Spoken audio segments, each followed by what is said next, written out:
안녕하세요. 박교서입니다. 오늘은 허깅 페이스 트랜스포머 다국어 개체명 인식 중에서 그 파인 튜닝에 대해서 여러분들과 같이 한번 계속 살펴보도록 하겠습니다. 그래서 기본적으로 이 파인 튜닝 부분에서의 목적은 여기에서 써놨던 것처럼 저희들이 사용하고 있는 모델을 미세 조정을 해서 모델을 향상시키는 것이 그 주된 목적입니다. 그래서 이러한 그 파인 튜닝에 있어서는 첫 번째 그 과정을 그 요소 부분들을 보시면 저희들이 모델에 대해서 미세 조정을 할 거고요. 그리고 이 기본 모델과 이 페넥스의 독일어 부분에 대해서 이 독일어 부분을 이용을 해서 훈련을 시킬 예정입니다. 그리고 아마 이제 향후 다음 시간 정도나 다다음 시간 정도에 저희들이 제로샷 교차 언어 성능 평가 같은 부분도 여러분들과 같이 한번 살펴보도록 하겠습니다. 그래서 오늘은 지난 시간에 이어서 그 파인 튜닝에 대해서 계속 여러분들과 같이 공부해 보도록 하겠습니다. 그래서 이 관련된 그 코드 부분은 예전에 말씀드린 그 출처와 동일하고요. 그 끝부분에 가서 다시 이 출처에 대해서도 여러분들께 말씀을 드리도록 하겠습니다.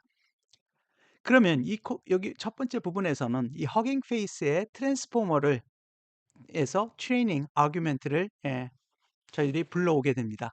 그리고 이 과정을 통해서 저희들이 관련된 그 이 훈련의 매개 변수 같은 부분을 우선적으로 설정을 하게 됩니다.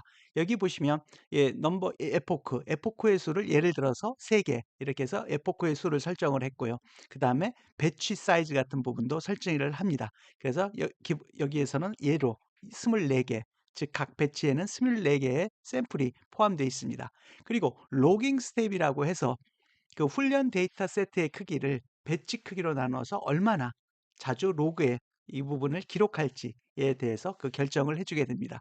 그리고 모델 네임의 경우에 있어서도 기본적으로 기본 모델 네임에다가 여기 보시면 XML 모델 네임에다가 저희들이 fine tuned penx d 도이치 독일어 부분에 대해서 이름을 이런 형식으로 해서 모델 네임을 구성을 했습니다. 그리고 트레이닝 아규멘트 클래스를 사용을 해서 저희들이 임포트한 이 트레이닝 아규멘트 이 클래스를 사용을 해서 기본적인 훈련에 대한 설정을 이 부분에서 정의를 해주게 됩니다. 그래서 트레이닝 아규멘트 그래서 저희들이 트레이닝 아규멘트 이 클래스 불러온 부분을 사용을 해서 예를 들어서 이 아웃풋 디렉토리 저희 출력이 어느 부분에 기록이 지정이 될지 그 다음에 로그 레벨이라든지 그 다음에 총 에포크 수라든지 그리고 배치 사이즈 각 디바이스별로 이 트레이닝을 위한 배치 사이즈 또는 평가를 위한 배치 사이즈 이런 부분에 대해서도 이 부분을 통해서 설정을 다 해주게 됩니다. 그리고 예를 들어서 그 모델을 저장하는 스텝도 여기 보시면 1, 2의 6 이 부분이니까 결국은 100만 스텝입니다. 그죠? 0이 6개니까요. 즉 100만 스텝까지 해서 되면 모델을 지정을 할 수 있는 이런 부분들도 다 같이 이 부분에서 지정을 해주게 됩니다. 그 다음에는 저희들이 이렇게 그 훈련을 그 미세 조정을 통해서 이렇게 훈련을 시키게 되면 관련된 모델을 그 허브에 저장을 해주거나 해야 되는 부분이 필요해야 합니다. 따라서 허깅 페이스의 허브에 로그인하는 부분이 필요합니다. 그래서 물론 저는 지금 로그인을 이미 시켜놨던 부분이고요. 이와 같은 그 코드를 통해서 허깅 페이스에 저희들이 로그인을 할 수 있습니다. 예를 들어서 이 부분을 별도로 해서요. 보시면 예를 들어서 다시 지우고 이 부분이 허깅 페이스에 로그인하는 코드입니다. 예를 들어서 이 코드를 실행을 시키면 이와 같은 화면이 뜹니다. 그럼 여기 보시면 copy a token from your Hugging Face token page 즉 허깅 페이스의 토큰 페이지에서 토큰을 갖다 카피해서 넣으면 저희들이 허깅 페이스 허브에 연결이 됩니다. 예를 들어서 이 부분 파란 부분을 클릭을 하시면요. 이렇게 허깅 페이스 부분에 토큰 부분이 뜨고요. 여러분들이 사용하시고 있는 이 토큰이 나타납니다. 그러면 이 부분이나 이 부분, 그죠? 이 부분은 리드 하는 용, 이 부분은 라이트 하는 용 해서 예를 들어서 이 부분을 카피해서 다시 이 부분에 와서 이 토큰에다가 붙여넣기를 하면 토큰이 붙여넣고요. 그 다음에 로그인을 하시면 이 허깅 페이스 허브에 로그인이 됩니다. 그래서 이런 과정을 통해서 제가 이미 로그인을 해서 이게 로그인 석세스풀 이렇게 뜬 부분이 있습니다.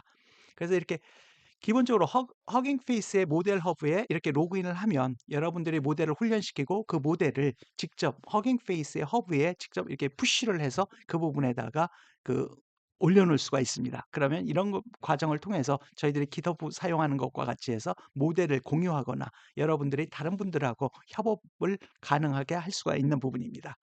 그리고 다음은 저희들이 지난 시간에 저희들이 살펴봤던 이 성능 평가 부분에 대해서도 역시 학습을 시켰기 때문에 성능 평가의 부분에 대해서도 역시 다시 성능을 평가를 하게 됩니다. 그래서 이 부분은 지난 동영상에서 저희들이 살펴봤던 그런 기능을 이용을 해서 동일하게 성능을 평가하게 됩니다. 단지 지난 동영상에서 저희들이 살펴봤던 그런 기능을 예를 들어서 이렇게 얼라인 프리딕션이라는 함수 하나에 이렇게 같이 모아서 그 부분을 이용을 해서 이 모델의 성능을 측정을 하시게 됩니다. 관련된 내용은 그 지난 동영상에서도 있고요. 요 밑에 그러한 지난 동영상에서 저희들이 살펴봤던 기능을 한꺼번에 구현해 놓은 그런 코딩이 바로 이 부분에 있습니다. 역시 이 부분도 출처 코드에 가서 보시면 같이 있기 때문에 참조를 해 주시면 될 것 같습니다. 그래서 기본적으로 이 얼라인 프리딕션이라는 함수를 통해서 저희들이 지난 시간에도 살펴봤습니다만 모델 출력의 예측값과 그다음에 실제 라벨 즉 정답이죠. 이것들 간의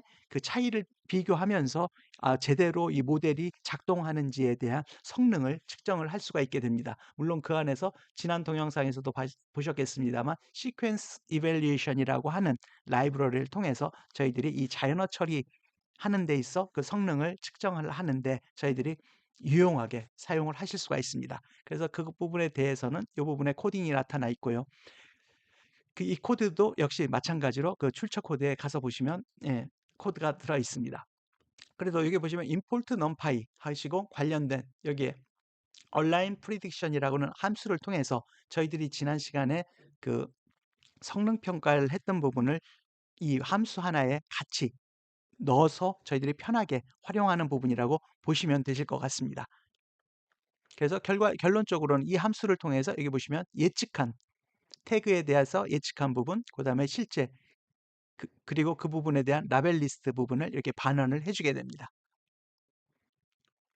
그리고 이 밑에서 보시면 그러면 이 위에서 사용한 이 align prediction이라는 함수를 통해서 성능을 측정을 하는 부분을 이 아랫부분에서 보실 수가 있습니다. 그럼 여기서 보시면 역시 지난번 동영상에서도 저희들이 본 바와 같이 sequential matrix로부터 F1 score라고 하는 저희들이 머신러닝이나 인공지능에 있어서 그 성능을 측정하는 하나의 지표인 F1 score를 저희들이 불러왔습니다. 그리고 define compute matrix, 즉 성능 측정을 하기 위한 측정 함수를 디파인을 하고요. 그 다음에 여기 안에서 저 위에서 저희들이 봤던 align prediction이라는 함수를 통해서 관련된 저희들이 예측값과 그 다음에 추론값을 이렇게 불러오게 됩니다. 그리고 이 부분에서 생성된 이 예측값과 이 참값을 이용을 해서 이 밑에서 결국 이걸 이용을 해서 F1 스코어를 계산을 해주는 이런 함수라고 보시면 될 것 같습니다.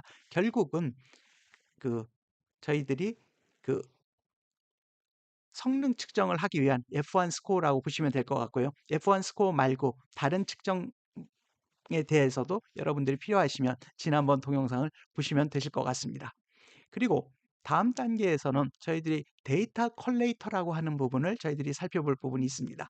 이 부분은 여기에도 제가 써놨습니다만 각 입력 시퀀스 안에 배치 내에서 이게 가장 긴 시퀀스 길이로 그 데이터의 시퀀스를 이렇게 일치시키는 그런 기능이 필요합니다. 그래서 그 길이가 달릴 경우에는 패딩을 이용을 해서 그 길이를 동시에 맞춰주는 역할이 필요하고요. 그러한 부분들이 저희 이 허깅 페이스 트랜스포머에서는 별도의 데이터 컬레이터라고 하는 요 함수를 이용을 해서 저희들이 그 작업을 편하게 할 수가 있습니다. 그래서 여기 보시면 이 트랜스포머에서 데이터 컬레이터 for tokenizer classification이라고 하는 클래스를 임포트를 하고요. 그래서 이 불러본 이 부분을 통해서 요 데이터 컬레이터라고 만들어 놓으시면 위에서 말씀드린 것과 같이 그 시퀀스 길이를 가장 긴 시퀀스 길이로 이렇게 맞춰서 나머지 그 부족한 부분을 패딩으로 채워주는 역할을 하는 부분입니다. 그래서 이 부분을 해주시는 게 필요하시고요. 그래서 이런 경우를 해주시면 여기 밑에도 써놨습니다만 이게 레이블 시퀀스 중에서 저희들이 꼭 그 분석해야지도 분석하지 않아도 되는 부분의 경우에 있어서는 이 부분도 이전 동영상에서 저희들이 한두 번 저희들이 살펴봤습니다만 -100 이라는 값으로 이렇게 넣어 줘서 그 부분을 추가적으로 분석을 하지 않고 시간을 절약하면서 빨리 처리를 해줄 수 있는 그런 것이 가능하도록 해주는 부분이 있습니다. 이런 부분도 이전 동영상에서 혹시 필요하시면 참고를 해서 같이 보시면 되실 것 같습니다. 그리고 이러한 작업이 끝난 다음에는 저희들이 다음 작업으로 저희들이 고려해 봐야 되는 부분이 모델 초기화 방법을 최적화하는 부분이 필요합니다. 이걸 하기 위해서 저희들이 모델 이니시에이트 메서드를 사용을 해서 저희들이 모델을 초기화를 해 보도록 하겠습니다. 그래서 이런 부분은 요 밑에 먼저 그 함수를 보여드렸는데 여기 보시면 define 해서 모델 initiate 해서 return 해서 XLM 로버타 for tokenizer 토큰 클래시피케이션을 이렇게 반환하도록 되어 있습니다. 그래서 이 부분은 기본적으로 보면 그 사전 훈련된 XLM 로버타 모듈을 로드를 하고요. 그다음에 그 XM 여기 보시면 XLMR 모델 네임이라고 하는 그 사전 훈련된 모델 또는 경로가 또 될 수 있습니다. 그래서 이런 부분하고 그 컨피그 즉 XMRR 컨피그 모델 구성을 이용을 해서 이 프리트레인드된 이 부분을 저희들이 가져오게 됩니다. 그리고 이런 부분들을 해당되는 투 디바이스 해서 이 부분을 여러분들이 CPU를 쓰든 GPU를 쓰든 그런 해당된 그 디바이스로 저희들이 보내주는 이런 역할들을 기본적으로 모델 이니시에이트가 해주고 있고요. 이 모델 이니시에이트 방법에 대해서 저희들이 왜 이런 부분들이 필요한지 이 부분에 대해서 잠시 제가 좀 정리를 해두었습니다. 이게 모델 이니시에이트 방법을 한번 보시면 저희들이 이게 기존의 머신러닝이나 인공지능에 있어서 다양한 모델을 이렇게 실험하거나 학습시키는 경우에 있어서 전통적인 방법은 여기 제가 써놨습니다만 예를 들어서 모델을 A, B, C가 이렇게 있는 경우에 A 모델을 초기화하고 훈련하고 또 이거에 대해서 평가를 합니다. 그럼 모델 B에서도 마찬가지로 이러한 방법을 계속 반복을 하게 되고요. 모델 C에 대해서도 동일하게 이렇게 반복을 하게 됩니다. 그럼 이렇게 되면 이 그 과정도 복잡할 뿐만 아니라 시간도 많이 소요가 됩니다. 그래서 이거에 대한 대안적인 방법으로 이렇게 최적화된 방법으로 이 모델 이니시에이트 메서드를 사용하는 방법이 있습니다. 그러면 이 모델 이니시에이트 메서드는 이 메서드가 호출될 때마다 새로운 모델로 초기화를 할 수가 있습니다. 그래서 여기 보시면 위에와는 달리 ABC를 이렇게 테스트를 만약에 한다고 하는 경우에는 모델 이니시에이트를 호출을 하면 그 호출할 때마다 ABC를 자동적으로 초기화를 할 수가 있게 됩니다. 그래서 이러한 장점은 좀 전에도 얼핏 말씀을 드렸습니다만 이렇게 시간을 절약을 할 수가 있고요. 모델을 초기화하는 과정이 간소화돼서 시간을 절약할 수가 있고 또 코드를 재활용을 할 수가 있습니다. 모델 이니시에이트 메서드 하나만을 가지고 계속적으로 초기화를 할 수 있기 때문에 코드를 재사용을 할 수가 있고 그다음에 실험하는 과정 속에서 다른 모델로 쉽게 바꿀 수가 있는 이런 플렉서빌리티 같은 이러한 장점들이 있기 때문에 과거의 이런 전통적인 방법이 아니라 이렇게 모델 이니시에이트 메서드를 사용을 해서 이런 학습 과정에서도 이 모델을 바꿔가면서 저희들이 실험을 하면 여러 가지 장점이 있는 것으로 나타나고 있습니다. 그래서 저희들이 모델 이니시에이트에 대해서 저희들이 살펴봤습니다. 그다음에는 저희들이 본격적으로 이 학습을 시키기 위해서 이 트레이너 부분에 대한 객체를 만들어서 인제 학습을 시키는 부분이 필요합니다. 그래서 이 트레이너 부분에서는 기본적으로 저희들이 정보를 준비하는 부분이 필요하고요. 그래서 위에서 저희들이 지난 동영상이나 계속 이렇게 보는 부분이 결국 요게 이 트레이너 학습을 시키기 위해서 모델의 구성이라든지 또는 학습에 필요한 이 파라미터 또는 데이터 처리 방법과 같은 정보를 이렇게 제공하는 것이 필요합니다. 그리고 역시 데이터셋을 사용을 하기 때문에 이 모델이 데이터셋에 대해서 어떤 데이터셋인지를 이해할 수 있는 형식으로 인코딩하는 그러한 작업들이 필요하고요. 그다음에 트레이너에 관련된 정보와 인코딩된 데이터들을 트레이너에게 전달되는 그런 과정이 필요합니다. 그래서 이러한 부분들에 대해서 이 아래에서 그 코드를 통해서 같이 한번 저희들이 살펴보도록 하겠습니다. 그래서 저희 실험에서는 지금 현재 보면 여기 보시면 요거는 토커나이저 패러렐리즘을 false라고 했습니다. 이 부분은 뭐냐면 병렬 처리를 사용하지 않겠다는 부분으로 설정해 놓은 부분입니다. 이 부분은 기본 왜 설정을 이렇게 해 놓은 부분이 있냐면 저희들이 이렇게 실험을 하는 과정에서 이렇게 병렬 처리를 false로 안 해 놓은 경우에는 혹시 병렬 처리로 인해서 생각하지 않았던 오류가 발생할 수가 있기 때문에 이런 부분에 대해서 기본적으로 false라고 선택을 하고, 그다음에 저희들이 그 코드 그 작업을 실행을 시킨 부분이 있습니다. 그래서 위에서 저희들이 이 트레이너에 대해서 말씀을 드린 그 트레이너 객체 생성 및 초기화에 대해서 그 관련 코드를 한번 저희들이 살펴보도록 하겠습니다. 그래서 첫 번째 부분에 있어서는 트랜스포머에서 저희들이 트레이너 클래스를 임포트를 하고요. 그다음에 이 트레이너 불러온 이 트레이너를 통해서 이 트레이너라고 하는 객체를 생성을 하게 됩니다. 뭐 이런 부분은 다른 언어에서도 저희들이 상속과 그런 부분을 생각하시면 동일한 부분입니다.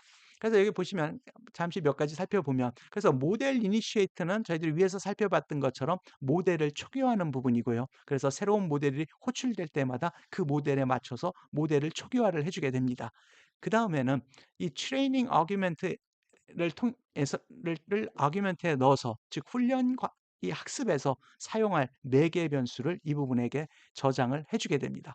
그리고 위에서 저희들이 데이터 컬레이터라고 한번 말씀을 드렸죠. 그죠? 가장 긴 시퀀스에 맞춰서 패딩을 만들어주고, 그죠? 그걸 통해서 불필요한 부분들이 혹시 있으면 그런 부분들은 그 분석에서 제외할 수 있도록 이렇게 패딩 작업까지 하는 데이터 컬레이터 작업들을 수행을 해주게 됩니다. 그 다음에는 위에서 역시 만들었던 저희들이 그 모델의 성능 측정을 하기 위한 컴퓨트 매트릭, 즉 성능 측정 지표를 계산하는 함수를 저희들이 이 부분 안에 같이 포함을 넣고요. 그 다음에는 또 뭐가 필요하냐면 위에도 말씀을 드렸습니다만 훈련 데이터셋을 지정을 해줘야 됩니다. 그래서 훈련 데이터셋은 여기에서는 펜엑스, 도이치 해서 인코드된 부분에서 특히 트레인 부분에 대해서 이 트레인 데이터셋으로 저희들이 저장을 시켰습니다. 그리고 또 이 평가, 밸리데이션 하는 부분이 필요합니다. 그 부분에 대해서도 역시 펜엑스, 도이치, 독일어에 대한 인코디드, 그 다음에 밸리데이션, 즉 밸리데이션 부분을 이렇게 밸리데이션 데이터셋에 저장을 해두었습니다. 그리고 토커나이저를 통해서 저희들이 사용하고 있는 XLMR 토커나이저로 이렇게 정의를 해줬고요. 그래서 데이터를 모델이 이세야할 수 있는 형식으로 이렇게 토커나이저를 통해서 저희들이 업무를 수행을 할 수가 있습니다. 그래서 이 부분을 저희들이 돌리면, 물론 이 부분들이 시간이 걸리기 때문에 제가 이미 돌려놓은 부분입니다. 그럼 이렇게 작동을 해서 관련된 이 학습이 진행이 되고, 또 관련된 데이터 부분에 대해서도 이렇게 정리를 해주는 작업이 시행이 됩니다. 그리고 또 한 가지 이렇게 보다 보니까 또 재미난 부분들이 있었습니다. 제가 이게 경고 메시지를 한번 설명을 달아놨는데, 이 경고 메시지를 한번 보시면 이 경고 메시지에서 어떤 부분이 있냐면 이 리포지토리가 향후에는 사용되지 않을 겁니다. 그래서 HTTP로 여기 보시면 리포지토리가 향후에는 사용되지 않고 버전 1.0에서는 이게 아마 제거될 겁니다. 그래서 향후에는 HTTP를 사용하십시오라고 하는 그러한 권장 문구가 있습니다. 그래서 여기서 잠시 한번 그 부분에 대해서 여러분들과 같이 살펴보면요. 이 허깅 페이스가 또 그렇고, 지금 저희들이 살펴보고 있는 코드는 기본적으로 이 기터프에 기반을 해서 저희들이 그 자료가 저장이 돼 있습니다. 리퍼지토리예요. 그래서 저희들이 지금 허깅 페이스에 봤던 이런 모델이나 데이터셋 또는 스페이시스 이런 부분들이 기본적으로 Git을 기반으로 해서 리퍼지토리에 들어가 있습니다만, 이런 부분들이 점차적으로 Git 기반에서 HTTP 기반으로 이렇게 바뀌어가고 있는 부분이라는 것을 이 부분을 통해서도 저희들이 살펴볼 수가 있습니다. 그래서 전통적으로는 저희들이 Git 기반으로 사용되고 있던 부분이 점차 더 편리한 방법인 HTTP 클라이언트 방식으로 이렇게 변화하고 있는 부분이 있다는 걸 저희들이 이 부분을 통해서도 다시 한번 볼 수가 있었습니다. 이 부분은 참고해 보시고요. 그리고 좀 더 자세한 부분이 필요하시면 저희들이 허깅 페이스에 이 가서 보시면 Git과 HTTP에 대한 관련된 자료 부분이 올라와 있는 부분이 있습니다. 이 부분을 참고해 보시면 좋으실 것 같습니다. 그러면 저 위에서 저희들이 인제 트레인 개체를 만든 부분이 있습니다. 그럼 이 부분을 통해서 본격적으로 모델 훈련을 시작을 합니다. 즉 모델을 훈련시키고요. 그다음에 모델을 훈련시킨 다음에 저희들이 그 저 윗부분에서 허깅 페이스 허브에 로그인을 해서 저희들이 관련된 부분을 그쪽에 푸시할 수가 있게 됐습니다. 그래서 여기 보시면 훈련이 완료된 모델은 허깅 페이스 허브에 업로드가 가능하게 됩니다. 그래서 여기 트레이너 점 푸시 투 허브 해서 관련된 그 훈련이 된 모델을 이 허브에 올려놓게 한 과정입니다. 이 부분에도 시간이 걸리기 때문에 제가 돌려놓은 부분이 있습니다. 그래서 이렇게 돌려놨을 때 이 위에서 에포크를 저희들이 3 개까지 했습니다. 그 3 개까지 한 경우에 이 트레이닝 로스, 그다음에 밸리데이션 로스, F1 스코어에 대해서 이렇게 보여주면서 이 훈련되는 과정을 보여주고 있고요. 훈련이 다 끝난 다음엔 그 해당 부분에 대해서 허깅 페이스에 그 모델을 푸시를 해서 올려놨습니다. 정상적으로 다 올라간 부분이 있습니다. 그래서 이 윗부분에서 요 결과를 잠깐 한번 보시면요. 요 밑에 이 결과가 여기 이렇게도 나왔습니다만 이 결과 부분을 예를 들어서 이렇게 저희들이 그 파이썬의 팬다스 이용해서 이 데이터 프레임으로 해서 그 결과 부분을 좀더 바라볼 수가 있습니다. 그래서 여기에서도 보시면 데이터 프레임을 이용해서 트레이너의 이 스테이트 즉 로그 히스토리 안에 들어있는 에포크, 로스, 이밸류에이션 로스, 이밸류에이션 F1 스코어 이 부분에 대해서 저희들이 불러왔고요. 이 부분에 대해서 이름을 명칭을 이 변수명을 예, 예를 들어서 대문자 epoch 그다음에 트레이닝 로스 이렇게 이름을 형태만 바꿔 놓은 겁니다. 밸리데이션 로스 그다음에 이밸류에이션 F1은 F1 스코어로 해서 관련된 부분에 대해서 데이터 처리를 해서 이렇게 결과를 보여주고 있습니다. 저 윗부분에서 나온 결과하고 동일합니다. 그래서 에포크에 대해서 1, 2, 3, 에포크에 대해서 트레이닝 로스, 밸리데이션 로스, F1 스코어를 이렇게 보여주고 있고요. 여기에서 보시면 이렇게 에포크가 진행됨에 따라서 이렇게 트레이닝 로스가 이렇게 감소. 즉 이 트레이닝 로스랑 당연히 밸리데이션 로스는 숫자가 작을수록 성과가 좋은 겁니다. 그래서 이게 점차 작아지는 부분을 보여주고 있고요. 또 F1 스코어는 이 부분은 성능 측정 지표로서 이 부분은 그 점수가 높아야 정확도가 높다는 얘기입니다. 그래서 비교적 82%로 높고 이렇게 epoch가 진행됨에 따라서 그 86%까지 해서 비교적 좋은 결과를 보여주고 있습니다. 그래서 이렇게 저희들이 그 매트릭을 통해서 지금 저희들이 훈련하고 있는 모델의 성능을 저희들이 바라볼 수가 있습니다. 그러면 저희들이 2 단계까지가 됐다라고 하면 일단은 1 차적으로 학습이 추가적으로 된 부분입니다. 그럼 이런 부분들이 저희들이 예상했던 대로 작동되는지를 한번 다음 과정 이 부분을 통해서 저희들이 살펴보도록 하겠습니다. 그래서 이 부분은 저희들이 그 기존 그 코드에 있는 것처럼 독일어 번역본을 통해서 저희들이 테스트를 해 보도록 하겠습니다. 그 부분을 저희들이 같이 생각해 보도록 하겠습니다. 그래서 이 부분은 이 코드가 보시면 원래 코드가 지금 저희들이 독일어로 저희들이 그 모델을 만든 부분이기 때문에 이 저희들이 이 모델에다가 저희들이 줄 입력 문장은 이와 같습니다. 독일어 문장으로 되어 있고요. 이 문장은 영어로 표현하면 이 문장입니다.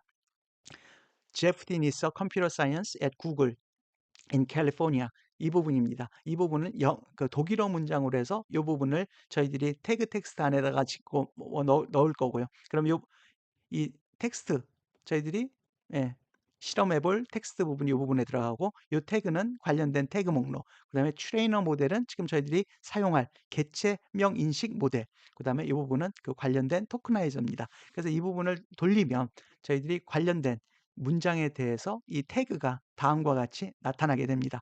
예, 제프 딘 그죠? 이 사람명 그다음에 사람의 이름이 처음 시작하는 부분 그죠? 이런 부분들이 비교적 잘 맞은 부분이 있고요. 물론 이런 부분은 좀 아직은 오류 부분이 있는 부분도 있습니다만 그리고 예를 들어 구글 같은 경우는 회사 이름이니까 오거니제이션 조직이라고 하는 부분 잘 말해주고 있는 것 같습니다. 그리고 이 캘리포니안 이 부분도 제대로 잘 맞춰주고 있습니다. 장소에 대해서 시작하는 부분 그다음에 장소의 그 다음 인사이드 부분에서 잘 맞춰주고 있는 것 같습니다. 그래서 제가 추가적으로 한 문장을 더 해봤습니다. 예를 들어서 여기 보시면 예, 이것도 독일어로 번역을 해서 집어넣습니다. 이 부분은 결국 뭐냐면 예를 들어서 영어로 하면 Brown Smith worked at Google in Seoul, Korea for 5 years 라고 하는 영어 문장을 독일어 문장으로 바꿔서 한번 이번에도 넣어 봤습니다. 그랬더니 이렇게 브라운 스미스 제대로 맞췄습니다. 그죠? 사람 이름 그다음에 계속 연결이 되고 있기 때문에 인사이더 퍼슨 보여서 제대로 맞춰 줬고요. 그다음에 구글 해서